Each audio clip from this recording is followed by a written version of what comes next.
Hello everyone, मैं राजेश मुकाती। आज start करेंगे फिजिक्स इंट्रोडक्शन। आज हम फिजिक्स के बारे में सारे बेसिक कॉन्सेप्ट को क्लियर करेंगे। तो चलिए वीडियो स्टार्ट करते हैं। आज हम अलग ही दुनिया से परिचय कराएंगे, वो है फिजिक्स यानी भौतिक शास्त्र की दुनिया। और ये सुंदर ग्रह जिसे हम पृथ्वी कहते हैं, इस पर बहुत सी रोचक घटनाएं होती रहती हैं। ये सभी घटनाएं अपने आसपास होती है, जिसे हम प्रतिदिन देखते हैं और नियमित रूप से इनका अनुभव भी करते हैं। ये सभी घटनाएं देखने के बाद आपके मन में यह जानने की जिज्ञासा अवश्य होती होगी कि ऐसा क्यों होता है और कैसे होता है। कुछ चमत्कारी घटनाओं को छोड़कर सभी घटनाओं का जवाब है फिजिक्स यानी भौतिक शास्त्र में। हमारे रोज़मर्रा के जीवन में हमें ऐसी बहुत सी घटनाएं देखने को मिलती हैं। इन घटनाओं पर आश्चर्य जताने से पहले आपको इन घटनाओं पर गहराई से विचार करना चाहिए कि ऐसा क्या है जो आप नहीं देख पा रहे हैं। क्या अब आप कंफ्यूज हो गए हैं? चिंतित न हो। चलिए इसे आसानी से समझने के लिए हम अपने ही जीवन से संबंधित 10 उदाहरणों को देखते हैं।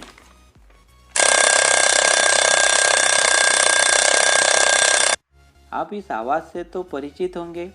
ये आवाज़ हमें बहुत कष्ट देती है, लेकिन यह बहुत ज़रूरी भी है। हम सुबह इसे अलार्म की आवाज़ यानी ध्वनि के द्वारा जान पाते हैं कि अब हमारा उठने का समय हो गया है। ध्वनि यानी साउंड को हम देख नहीं सकते, लेकिन हम इसे सुनकर अनुभव कर सकते हैं। ध्वनि का उपयोग चिकित्सा के बहुत ही उपयोगी उपकरण अल्ट्रासाउंड स्कैनर में होता है और पानी के जहाज में सागर की गहराई मापने के लिए सोनार नामक उपकरण में भी होता है।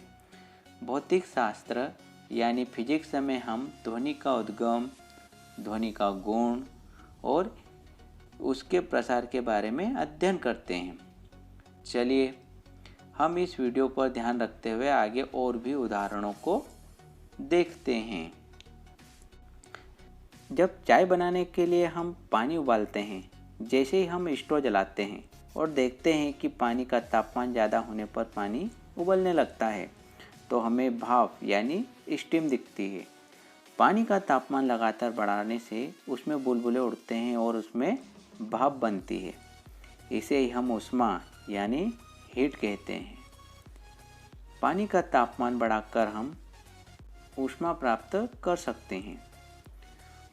ऊष्मा का उपयोग उद्योग कारखानों में लोहे की धातु को पिघालकर बहुत सी वस्तुएं जैसे गाड़ी के पुर्जे, जनरेटर बनाने में होता है और घर के उपकरण जैसे कि स्टील आयरन यानी प्रेस बनाने में भी इसका उपयोग होता है।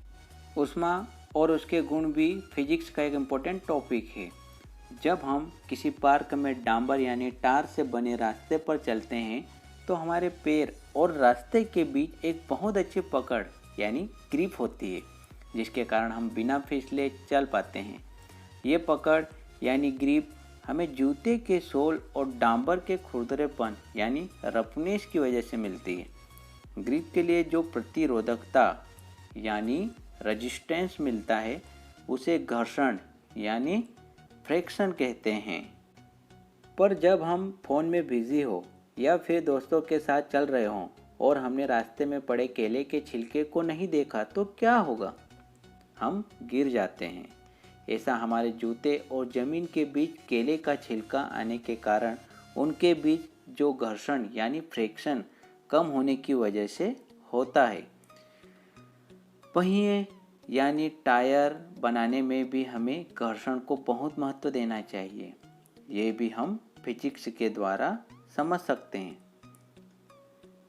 शायद आपने सेब को पेड़ से नीचे गिरते हुए और गुब्बारे को हवा में उड़ते हुए देखा होगा। ये कैसे मुमकिन है? सेब नीचे ही क्यों गिरते हैं और गुब्बारे हवा में ही क्यों उड़ते हैं? इसे समझना बहुत ही आसान है। इसमें ज़्यादा सोचने की ज़रूरत नहीं है। हमारी पृथ्वी के पास ऐसा बल है यानी फोर्स जो हर वस्तु को अपनी ओर खींचता है।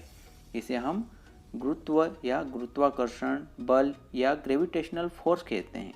इसी बल के कारण सेब नीचे गिरता है और पृथ्वी के निचले हिस्से में मनुष्य स्पेस यानी ब्रह्मांड में नहीं गिरते हैं। अब सवाल यह उठता है कि गुब्बारा नीचे क्यों नहीं गिरता। यह भी कोई बड़ी बात नहीं है। हम जानते हैं कि हवा हल्की होती है। कोई चीज़ जो हवा से भी हल्की हो, जैसे हीलियम गैस, यदि इसे हम गुब्बारे में भरे तो गुब्बारा हवा में ऊपर क्यों उड़ जाता है? क्योंकि ये गैस हवा से भी हल्की होती है और गुरुत्वाकर्षण बल इसे रोक नहीं पाता। अंतरिक्ष की कठिन परिस्थितियों में भी अंतरिक्ष यात्रियों द्वारा गुरुत्वाकर्षण बल का काफ़ी हद तक अध्ययन किया गया है। गुरुत्वाकर्षण बल की खोज सर आइजैक न्यूटन ने की थी, जिन्हें हम फादर ऑफ फिजिक्स भी कहते हैं। जब हम दिशा सूचक यंत्र यानी कंपास का उपयोग करते हैं, तब हम देखते हैं कि इसकी सुई हमेशा एक निश्चित दिशा में ही ठहरती है और वह दिशा हमेशा उत्तर दिशा होती है। ऐसा दो विपरीत ध्रुवों, उत्तरी ध्रुव और दक्षिणी ध्रुव के खिंचाव के कारण होता है। इसे हम चुंबकत्व यानी मैग्नेटिज्म कहते हैं। जो वस्तुएं चुंबक यानी मैग्नेटिज्म को प्रदर्शित करती है, उसे चुंबक यानी मैग्नेट कहते हैं। दोस्तों, क्या आपको पता है कि अपनी पृथ्वी एक ग्रह होने के अलावा एक विशाल चुंबक है? पृथ्वी का भौगोलिक उत्तरी ध्रुव असल में पृथ्वी का चुंबकीय दक्षिणी ध्रुव है, जो कि कंपास की उत्तरी ध्रुवों को अपनी ओर आकर्षित करता है। इसीलिए कंपास की सुई हमेशा उत्तर दिशा में ही रहती है, फिर चाहे कंपास जहाँ पर भी रखा हो। हम जानते हैं कि विपरीत ध्रुव यानी अपोजिट पोल हमेशा एक दूसरे को आकर्षित करते हैं। भौतिक शास्त्र में हम चुंबकत्व यानी मैग्नेटिज्म का भी अध्ययन करते हैं। चुंबकत्व का उपयोग मेट्रो ट्रेन्स और स्पीकर में भी होता है। हम सभी ने इनमें से कम कुछ तरीके तो देखे या खेले होंगे। वह कौन सा गुण है जो इन वस्तुओं को गतिमान होने के बजाय स्थिर रखता है? जी हाँ, वह इनर्शिया यानी जड़त्व है। इसी प्रकार जब कोई वस्तु गतिशील होती है तो उसे रोकना काफ़ी मुश्किल होता है। उसे बाह्य बल लगाकर ही रोका जा सकता है।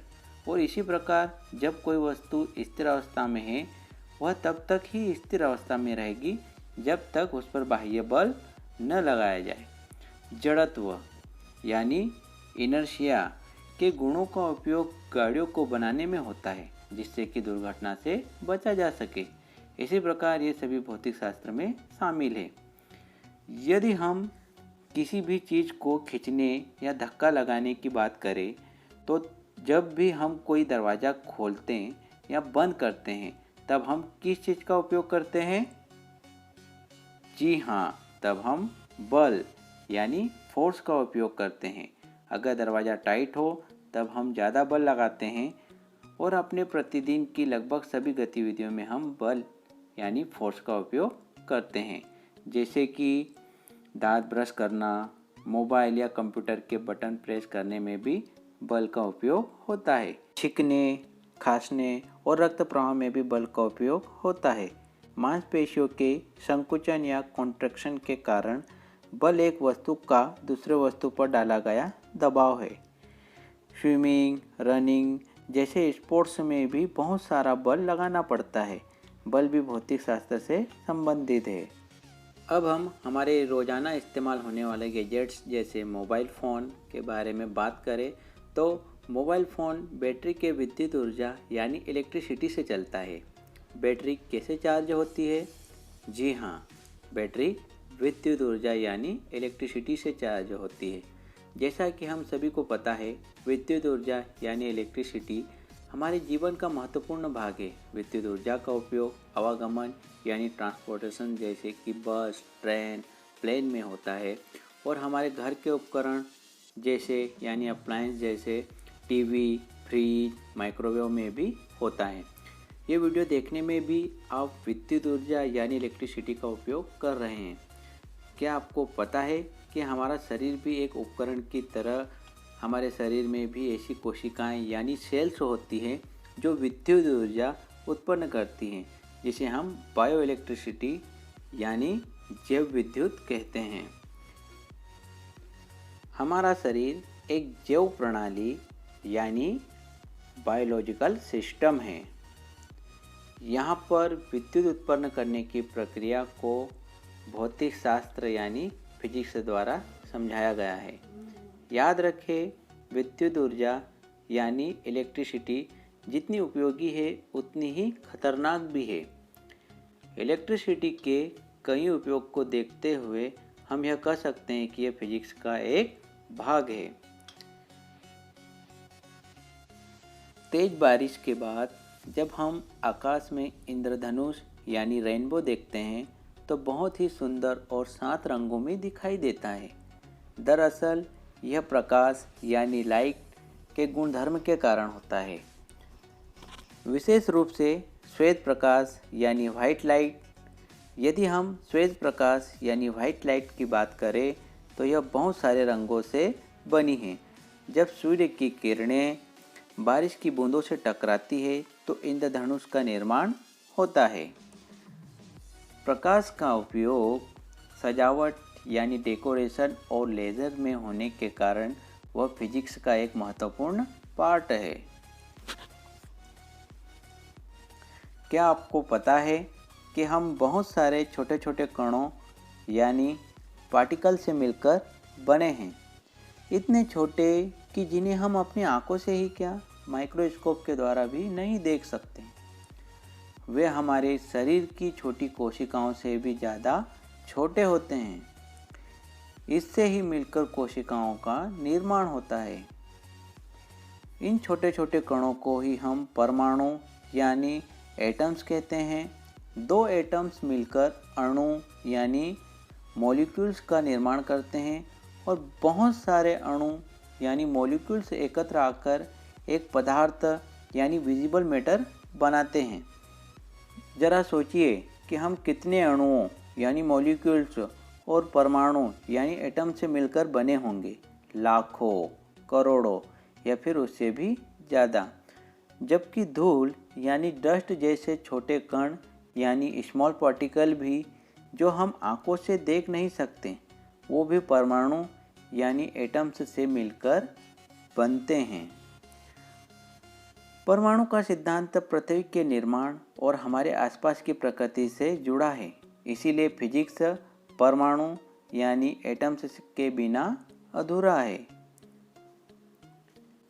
फिजिक्स शब्द की उत्पत्ति यूनानी शब्द फ्यूजिस से हुई है, जिसका तात्पर्य है प्रकृति, और फ्यूजिक का तात्पर्य है प्रकृति यानी नॉलेज ऑफ नेचर।